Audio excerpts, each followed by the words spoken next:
Hello दोस्तों, welcome to KKC classes. कैसे हो आप लोग? उम्मीद करता हूँ स्वस्थ होंगे और अपनी लाइफ को एंजॉय कर रहे होंगे।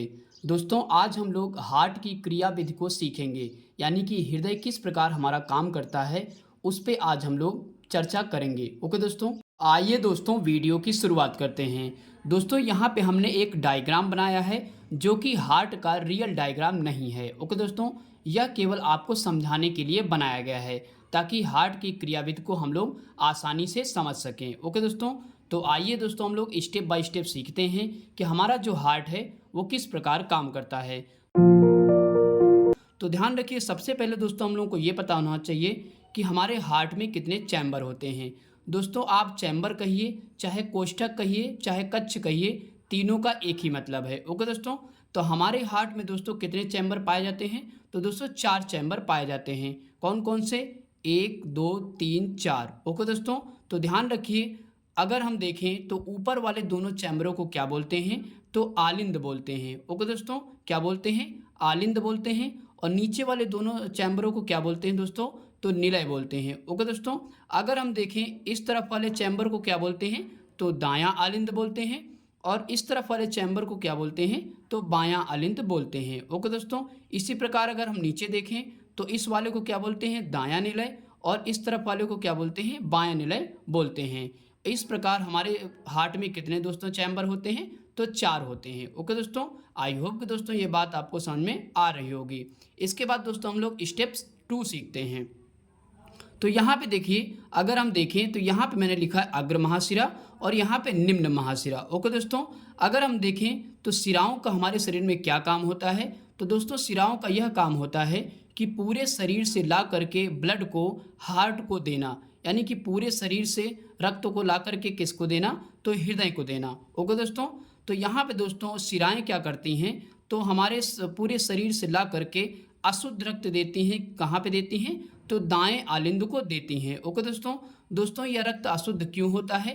क्योंकि इसमें CO2 की मात्रा मिली होती है। ओके दोस्तों, जब CO2 की मात्रा मिल जाती है तो यह रक्त कैसा हो जाता है दोस्तों? तो अशुद्ध हो जाता है। ओके दोस्तों, जब दोस्तों ये शिराएं दाएं आलिंद को दे देंगी अशुद्ध रक्त, उसके बाद दोस्तों जब आगे बढ़ेंगे, आगे बढ़ेगा दोस्तों जब ब्लड, तो यहाँ पे दोस्तों 3 कपाट पाए जाते हैं। तो इसको दोस्तों त्रिकपर्दी कपाट भी बोलते हैं। इन्हीं कपाट के माध्यम से दोस्तों ब्लड हमारा आगे बढ़ता है और दोस्तों किस में पहुंचता है?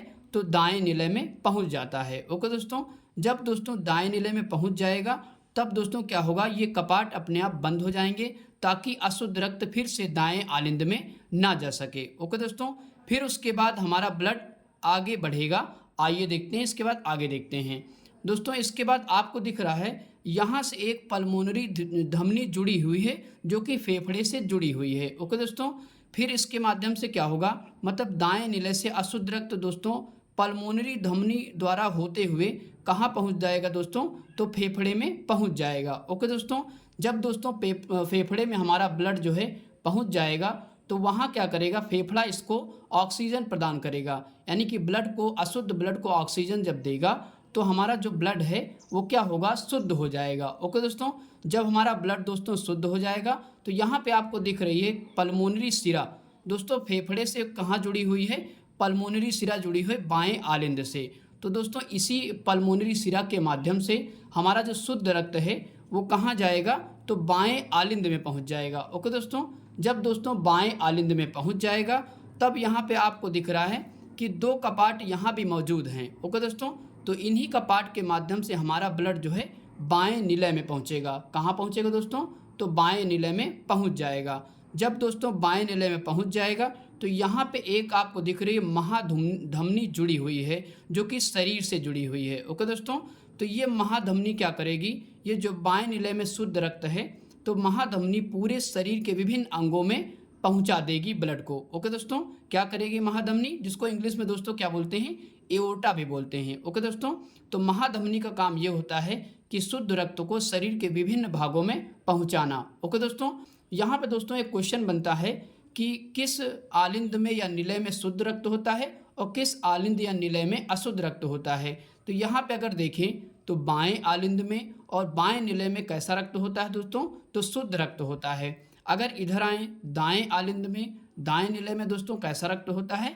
तो अशुद्ध रक्त होता है। तो ये बात आप ध्यान रखिए, इससे क्वेश्चन बन जाता है। ओके दोस्तों, तो इसी प्रकार दोस्तों क्या होगा, जब ये महाधमनी पूरे शरीर के अंगों में हमारा जो शुद्ध ब्लड पहुंचाएगी, फिर हमारे शरीर में क्या होगा, जब CO2 की मात्रा बढ़ जाएगी, यानी कि जब रक्त जो दोस्तों अशुद्ध हो जाएगा, तो फिर से वही प्रक्रिया होगी कि अशुद्ध रक्त कहाँ आएगा, पहले शिराओं द्वारा आएगा दाएं आलिंद में, फिर से आगे बढ़ेगा दाएं निलय में आएगा, और फिर से क्या होगा दोस्तों, तो पल्मोनरी धमनी द्वारा कहाँ जाएगा, वो अशुद्ध रक्त फेफड़ों में चला जाएगा, और फेफड़ा फिर से क्या करेगा, ऑक्सीजन प्रदान करेगा, और वह ब्लड क्या हो जाएगा, शुद्ध हो जाएगा। जब शुद्ध हो जाएगा दोस्तों, तो क्या होगा, इसी पल्मोनरी शिरा द्वारा यहाँ पे आ जाएगा शुद्ध रक्त, कहाँ जाएगा, बाएं आलिंद में आ जाएगा। ओके दोस्तों, फिर इन्हीं कपाट के माध्यम से बाएं निलय में आएगा, और फिर से क्या होगा कि महाधमनी जो शुद्ध रक्त होगा फिर से शरीर के विभिन्न भागों में पहुंचा देगी। ओके दोस्तों, यही प्रक्रिया दोस्तों जो हार्ट है हमारा वो करता रहता है।